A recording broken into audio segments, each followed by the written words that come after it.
Hey guys, I'm Cassidy. Welcome back to my YouTube channel all about photography. So today I just wanted to talk about my photography journey, how I got to where I am, and just kind of like the steps that I took to get there. There's obviously going to be no cookie cutter answer for how to get into wedding photography, but hopefully hearing about my journey can encourage you and just give you some ideas for how to move forward. So I actually didn't know anything about photography until I was about 19 years old. The college that I went to had a photography team, and you had to work a job to at the college you had to work a job. So I wanted to do photography because I didn't want to do dishes or anything else. So I applied for the photography team, and I knew that I needed a little bit of a portfolio. So I asked one of my friends who was a photographer, and I asked if I could use this camera. I took my sisters out and I took 5 photos of them. So I gave my portfolio to the supervisor and I got put on the team.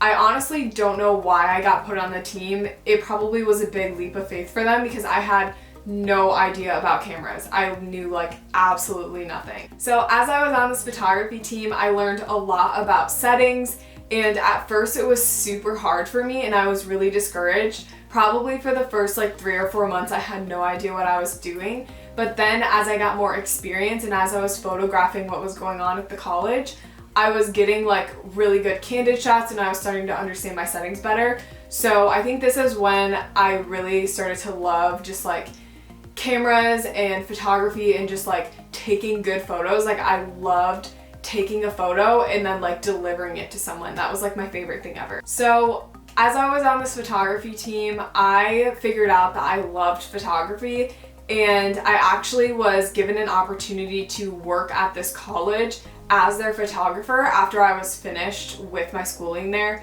So a lot of the photography that I was doing was event-based. It was a lot of candids, a lot of capturing people speaking on stage and stuff like that. I did some sports photography for the teams and stuff for soccer and basketball or whatever. So I would say I had a lot of experience with candids going into this job, but I wasn't used to running a team or anything like that, so that was a big challenge for me. Essentially, this position that I was offered was the photography coordinator for the whole college.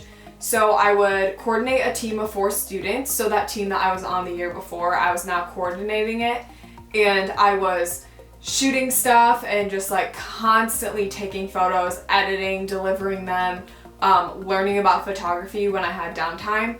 So I loved this job, and it really prepared me for the next step, which is going to be wedding photography. I just didn't know it yet. So about a year into working that job, I actually had a friend at that same job who asked me if I could capture one of her friends' weddings. And I was like, sure, I have done events before, and a wedding seems like an event. That's pretty easy. So I was only shooting the before for 30 minutes before the wedding, and then I was doing the ceremony, and that was it. So I showed up and I shot a little bit of getting ready. I did the bridesmaids, the groomsmen. I shot the ceremony, and then after the ceremony we went to a park and did the whole bridal party, and then 15 minutes of the bride and groom photos.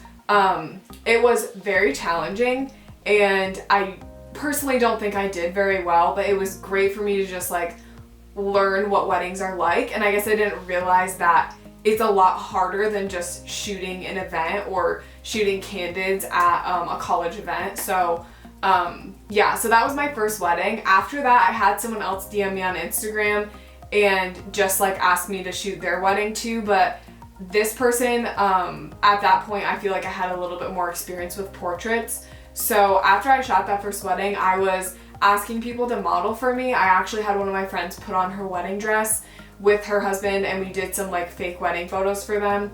So I was just getting more into portraits. So after my first wedding, I booked one more wedding with a girl that I knew. And the reason she booked with me was because I posted a few photos from that first wedding on my Instagram.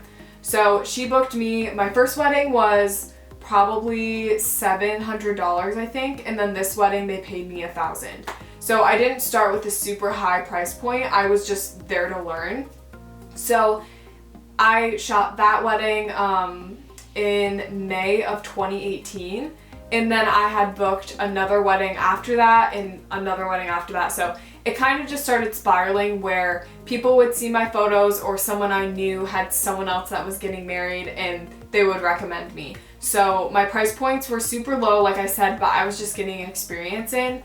My first year, which was 2018, I shot, I think, 5 weddings. I got experience using a flash and started getting better at posing bridal parties and bride and groom and stuff like that. So after 2018 came 2019, obviously, and I started to advertise myself as a wedding photographer. I only posted wedding photos at that point, and I think that really helped me kind of like just get more into the wedding photography industry, start to book more clients. Something that really helped me, especially because I was living in an area that I am not from, I actually had a storefront on the Knot for a while where I paid advertising so that people would see me. And this helped me book a ton of clients. I think in 2019, I booked probably 15 weddings just from using the Knot.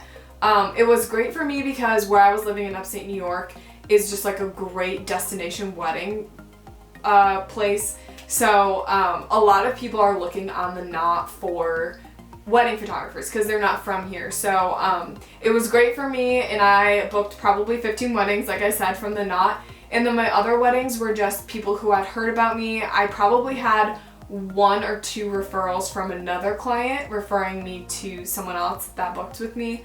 But at that point, I was just shooting and working my full-time job as a photographer during the week, which was super great, and I loved it for a really long time. But I started to realize that I loved wedding photography so much that I during the workday where I was supposed to be doing event photography for this college, all I could think about was how I wanted to do wedding photography and how I wanted to build my personal business as Cassidy Lynn. So yeah, that was kind of a hard transition for me, was figuring out at what point should I move on from this job that has been really awesome for me and start to be my own business and pursue wedding photography like I want to. Something that really held me back from going full-time in wedding photography was gear. I actually, because I was working for this college, I was able to use all of their gear for free for personal stuff. So they had great gear. They had a Canon 5D Mark III for me to use and a 35mm 1.4. So I was all set for the gear that I needed, but I ended up slowly getting my own gear. That's why I bought my Sony and all my lenses. And at that point, it was actually only a few months ago, I just realized that because of COVID, I just wanted to change, and I loved my job, but I was ready to pursue wedding photography full time.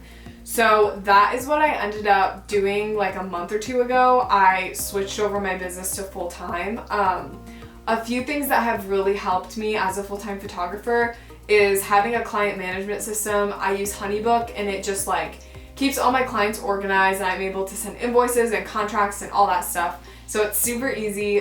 Something else that was really great was becoming a legal business, because I just wanted to make sure that I wasn't gonna have any charges later on in my business or anything. So I wanted to be legal as soon as I could. So that was really helpful for me. And I think just being consistent on Instagram, social media, just constantly pushing my product in a way that wasn't annoying. It's really helped me just create a client experience that people want to be a part of. When I'm advertising on Instagram or whatever, I want to be super personable. My brand is all about creating an experience for my wedding clients and for couples in general. So it's just really important for me to push myself as a brand in a way that actually shows who I am and the way that I want to run my business. So Instagram has been great for me. Honestly, at the end of the day, practice makes perfect. Obviously, I am not perfect because I still have so many more weddings I could shoot.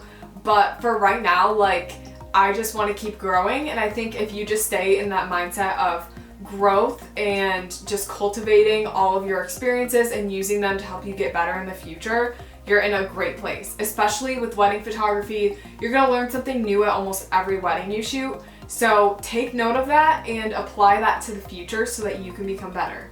Okay guys, thank you so much for watching. I hope you liked this video about my photography journey. If you have any questions, feel free to shoot me a DM on Instagram or, comment below.